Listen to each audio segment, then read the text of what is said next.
Hey, good morning, investors. My name is Joel, the CEO of 4Degrees, and today I want to bring you kind of a market update from 4Degrees within our portfolio, as well as within the Spokane market. And then I also want to touch on some things that are going on holistically within Washington State. So right now, some big topics within our organization. We're always tracking delinquency. And I would say from the start of COVID, I've been relatively pleased in our delinquency numbers.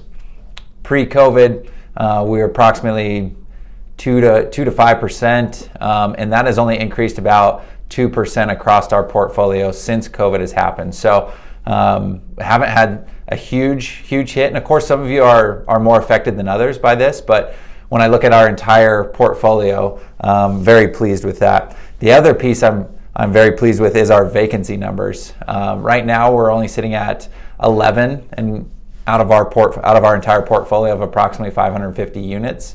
And so to me, that's a really good rate. Something that I also want to encourage you with, if you're feeling that, maybe you're wondering, is this a time to sell? Should I hang on to my investment? What should I do here?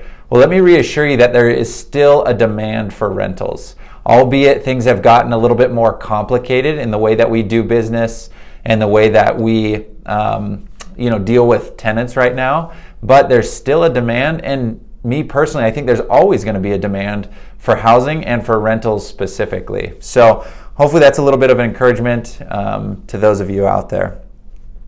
So yesterday I was on a Zoom call where we had, his name is Jim Henderson. He's our lobbyist over in Washington State, and then also Representative Andrew Barkis. They were both on the line letting us know some of the big things that are happening over in Olympia. One of the big things that I wasn't even aware of myself is that there have been 5 lawsuits across the state of Washington against the governor's office. One of the ideas behind that is getting him out of this state of emergency, which basically allows him during this time to make decisions on his own versus going through the legislative process.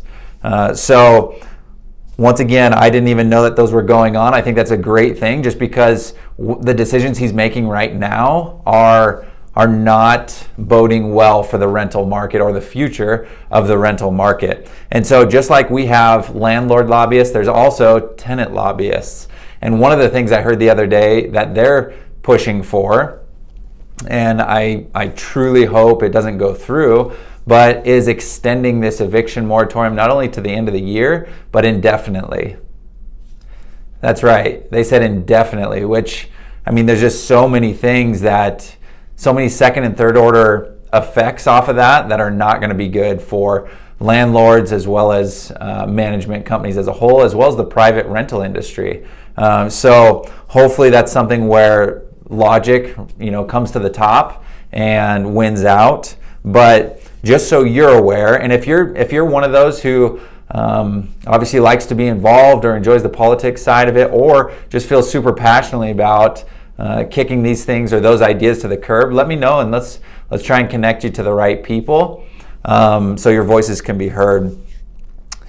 The second one is the anticipation that potentially this Sunday the emergency proclamation will be lifted. Once again, I think the governor's going to come online today, which is Friday, with another announcement. We're anticipating, or I should say Jim and Andrew, just through conversations on the Hill, are anticipating that the June 4th eviction moratorium is going to be extended.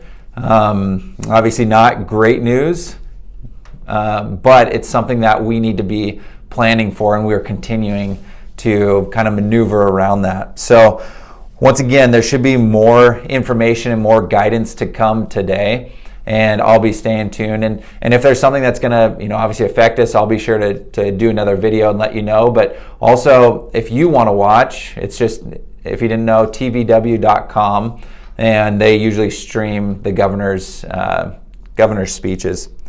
So there's also a couple new laws that are coming into effect starting June 11th. A lot of them have to do with the way that management companies operate in certain areas. So let me give you an example. One of the laws is you cannot require a social security number from somebody who's a non-resident. And I know that sounds super confusing, and there's still even a little bit confusion on our part, so I'm still seeking out further guidance, legal guidance on what that looks like. But you cannot require a social security number, which, I mean, you're thinking probably, well, how do you get a background check, or how do you do a screening? And they're basically saying that you don't need to. One thing how we have mitigated that in the past is there's usually an increased security deposit. And so one of the things that's important is that we stay consistent with that, so that way we're above board with fair housing on that kind of stuff. Another thing is the grace period has been extended to a 5-day grace period. So right now rent's due on the 1st. Before, we could post on the 6th because we just had a 4-day grace period, but now it needs to be 5 days. So once again, just a small change on our part, but that means late fees start on the 7th, and then postings will be that same time. So it's more of an operational change on our end, but it's important that you're aware of that. And then there's some verbiage change to the pay or vacate notices that, once again, we just, as a management company, have to update some of our forms and some of our standard operating procedures, really. So anyway, just so you're aware of those changes, those are going to be taking effect June 11th, and those are the 4 new laws. So anyway, that's all I have for right now.